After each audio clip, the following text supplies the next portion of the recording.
aku back to-nya video, jadi nanti aku bakal share-nya di video aja.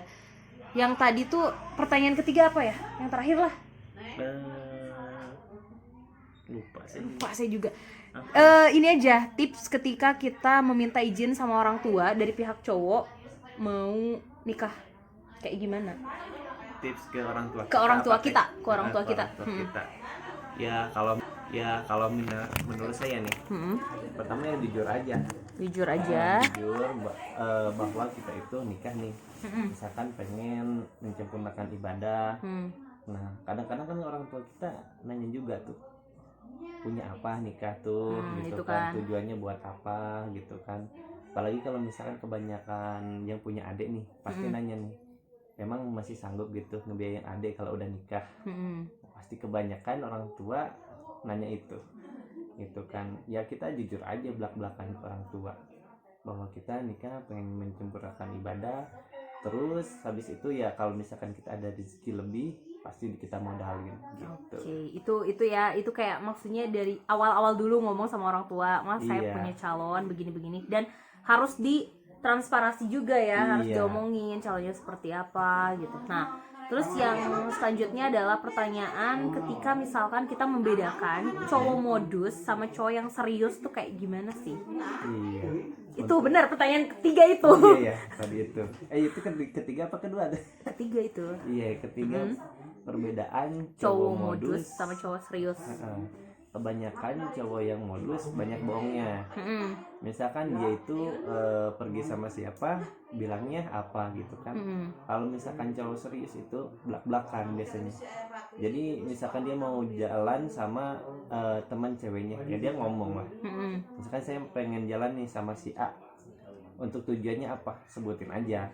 Itu biasanya gitu, mau cewek nerima atau enggak yang penting kita udah jujur. Gitu juga. Kita juga kan nggak macam-macam istilahnya kayak gitu kan.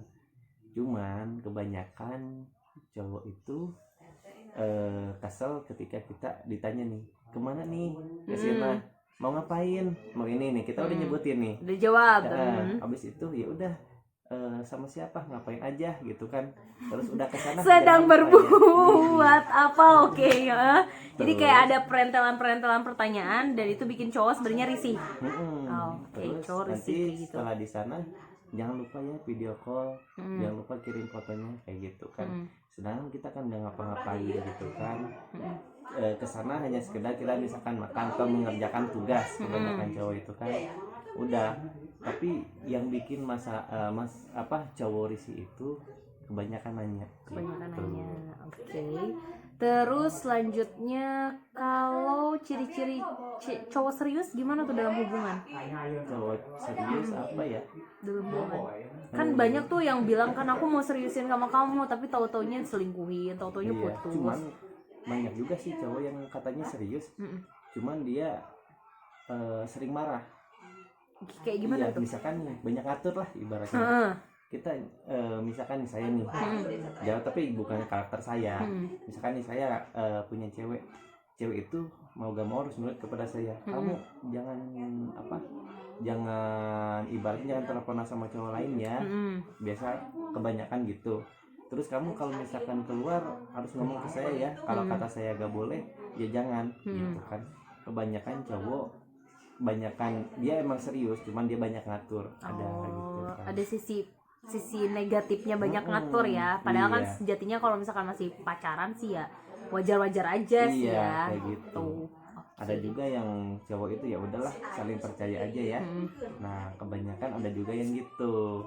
Jadi ya udah kamu main gak apa-apa, main sama teman kamu aja yang penting benar. Terus saya pergi sama misalkan nih si cowoknya ya udah saya pergi sama temen cewek saya gak apa-apa ya. Tapi nanti ketika saya pergi bakalan jujur gitu.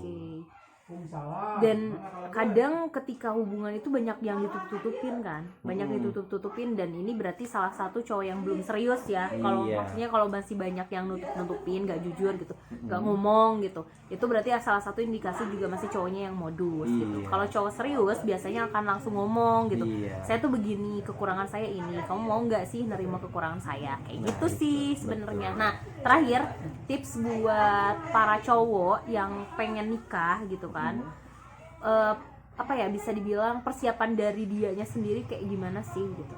Mempersiapkannya apa ya, pertama ya mental. Dia udah siap apa belum nih jadi seorang bapak rumah tangga, maksudnya bapak rumah tangga. Dan aku mau bahas sedikit dulu menurut BKKBN ya sebenarnya usia idealnya perempuan menikah itu kan 21 tahun.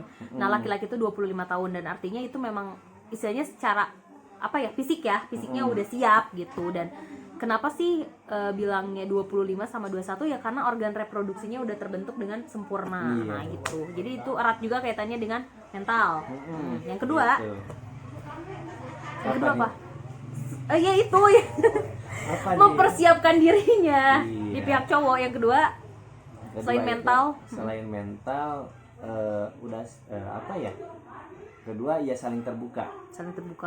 Soalnya kenapa, sikap kita kan gini, kalau misalkan kita udah rumah tangga, setidaknya yang tadinya misalkan dia arogan gitu kan, ketika sebelum nikah, setidaknya setelah nikah arogan itu dihilangkan atau enggak dikurangin lah gitu. Karena kenapa, karena selain kita sekarang ngejaga diri gitu kan, ngemodalin diri, ngemodalin juga istri kan sebagai tanggungan kita.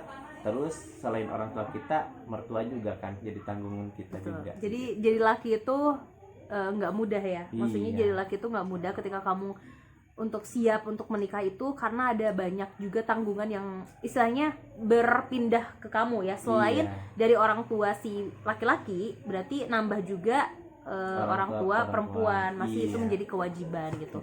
Sementara yang namanya perempuan memang istilahnya lebih ini ya, lebih itunya tuh ke suami kan. Jadi ke suami. Jadi perempuan ketika sudah menikah itu ya yang mengatur tanggung jawabnya adalah suami gitu. Tapi lain halnya dengan laki-laki. Kalau laki-laki udah nikah itu nambah jadinya gitu teman-teman semuanya. Nah buat cewek, tipsnya buat cewek gimana ketika memilih calon pasangan hidup? Kalau memilih pasangan ya, kalau untuk cowok ngasih saran buat cewek agak susah. Oh agak susah ya? Iya. Tapi kan ini dari perspektifnya bapak seorang laki-laki gitu. Oh hindari cowok yang seperti ini, kan itu bisa jadi referensi gitu loh. Iya. Kayak apa ya, cowok fuckboy ya. Ya bisa bilang, bisa seperti itu. Kebanyakan yang harus dihindarin ke cowok itu yang satu, banyak gaya. Cowok yang banyak gaya, oke. Soalnya kenapa? Kadang-kadang nih banyak gaya itu dia banyak gaya tapi gak ada modal, atau enggak manfaatin modal dari orang tua. Gitu. Karena sebenarnya gini, kalau dia laki-laki nih banyak gaya kayak gitu, ngandelin misalkan modal dari orang tua, ketika dia udah kerja gaya dia bakal lebih tinggi lagi biasanya. Gitu. Lanjut, yang kedua hindari cowok yang banyak bohong. Tapi kayak mana kita bisa melihat kalau dia banyak bohongnya gitu? Iya, yang kayak tadi dibahas misalkan dia ya udah saya tidur duluan ya, ternyata dia misalkan chatan sama cewek lain. Kalau enggak misalkan dia pergi sama cewek lain, kayak gitu. Banyak bohong jangan dijadikan sebagai suami. Yang ketiga gak punya pekerjaan. Jangan. Kalau gak punya pekerjaan itu belum tentu. Belum tentu guys. Iya, jadi jangan dilihat. Oke. Terus. Justru kadang-kadang nih dia malas-malasan kayak gitu kan. Ketika udah nikah bisa aja dia semangat. Jadi kalau laki teman-teman semuanya belum punya pekerjaan tetap dan sebagainya, tetap terus di support ya. Jangan sampai bisa dibilang jangan sampai bikin dia ngedon juga, tapi di support. Jadi ternyata ada jadi ada hubungannya ketika misalkan dia mau serius sama cewek, dia bakal lebih serius untuk mencari pekerjaan. Soalnya bagian temen ya kebanyakan nih, kalau saya nih gabung kan di komunitas. Komunitas Misalkan apa, Pak? komunitas motor nih, Motor. R-King. Oke. R-King. Nah di situ sering kan kita sharing-sharing nih, selain kumpul kita sharing-sharing. Ternyata kebanyakan di situ yang tadi misalkan sebelum nikah dia sering mabok-mabokan kayak gitu. Nah ketika dia udah rumah tangga, apalagi punya anak, banyak yang berubah dari mereka. Karena kenapa? Mereka berpikir, masa gue harus gitu terus, gitu kan? Ada banyak orang kayak gitu. Gue nih yang dulunya sering mabok-mabokan, sekarang setidaknya dah dirubah gitu kan. Duit kan lebih baik dipakai buat keluarga gitu kan, ya, buat menafkahin anak sama istri. Ada juga yang gitu. Jadi kebanyakan orang nih yang lama nih untuk nikahnya nih, nyampe 25 tahun ke atas, kebanyakan takutnya.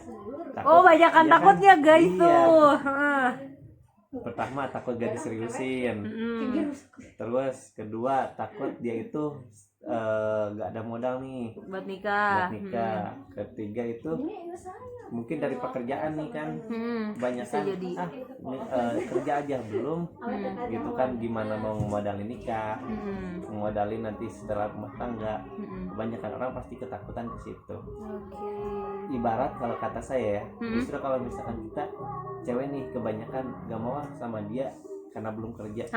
Nah kalau kayak gitu kita harus ngaca diri dulu nih, kita udah baik apa belum gitu kalau untuk para cewek ya. Karena kenapa, kan cerminan tuh. Betul. Habis itu jodoh cerminan. Terus habis itu kita jangan takut lah habis nikah harus gimana, harus apa. Itu kayak sama aja kita gak percaya sama yang menciptakan gitu. Konsepnya karena rezeki udah ada yang ngatur. Nah itu ibarat sebenarnya rezeki ada yang ngatur nih, udah ditentuin nih rezeki kita misalkan di sini nih. Kita gak akan bisa menggapai ini kalau misalkan kita gak usaha. Ya, cuman usaha kita untuk menggapai ini, ada yang belok dulu ke sini, ada yang lurus, ada yang cepat. Kalau misalkan kita diam aja pasti gak akan nemuin ini. Tapi kalau misalkan kita usaha, setidaknya walaupun kita kesana kesini, tapi nanti pasti akan ketemu. Seperti konsep jodoh juga ya Pak. Namanya kok jodoh kalinya di tangan Tuhan. Tapi kalau kita nggak jemput mah nggak datang ya. Iya, kayak gitu. Ibarat kita nih pengen cewek cantik nih, pengen banget nih bagi cowok kan, pengen cewek cantik nih yang solehah, tapi dia gak usaha, diem aja gitu kan. Ada yang ngedeketin ya nanti aja, ya nanti aja. Nah kebanyakan cowok yang nikahnya mungkin di atas 30 tahun lebih, telat atau ya. misalkan kebanyakan gitu yang nanti aja lah. Ada yang baik misalkan yang nyamperin juga, ya udah nanti aja lah, yang nyari karakter yang sesuai dengan dia yang pengen. Iya. Berarti nggak mawas diri ya. Gitu. Justru kita harus lihat nih diri kita udah beres apa belum.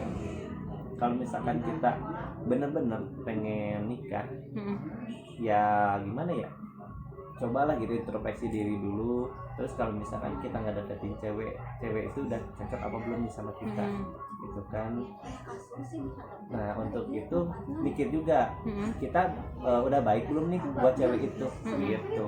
Jangan mikirin oh itu cewek baik dulu baik kan nih buat kita, tapi kitanya yang nggak feedback ke dia ya. Kita baik apa enggak buat dia gitu. Jadi sederhanakan ekspektasi kalian dan lihat kenyataannya di depan mata. Gitu. Ketika kita pengennya yang begini tapi kenyataannya ya kita juga segini gitu. Iya kayak gitu. Terakhir besok nikah nih, besok akad. Iya. Woi, calon manten cewek di sini apa Bu? Terakhir. Udah pusing. Iya terakhir pertanyaan nih. Nah, apa ya?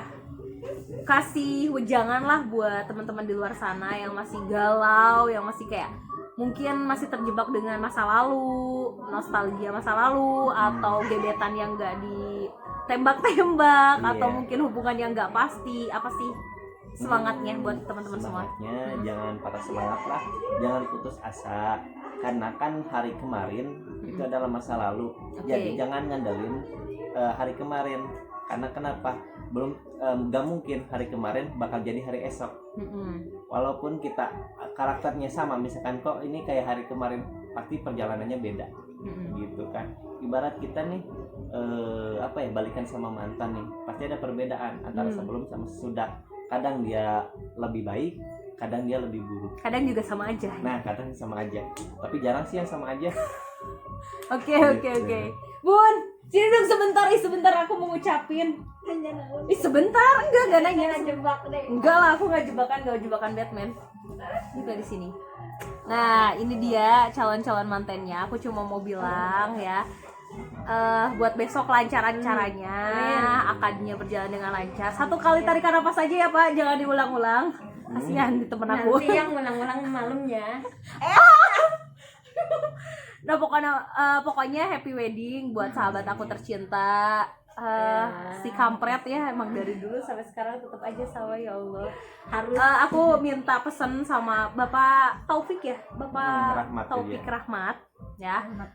Rahmat Taufik kebalik ya. Pokoknya jaga teman aku, terus kalian semoga bisa menjadi keluarga yang sakinah, mawadah dan warohmah. Terus diberikan momongan sama Allah itu yang benar-benar soleh dan solehah. Terus rumah tangganya juga awet. Walaupun nantinya kalian tinggal jauh dari orang tua, kalian bisa mandiri dengan baik gitu kan. Terus yang terpenting adalah jangan lupain sahabat-sahabat gitu aja sih. Siap. Oke, bye bye. Assalamualaikum warahmatullahi wabarakatuh.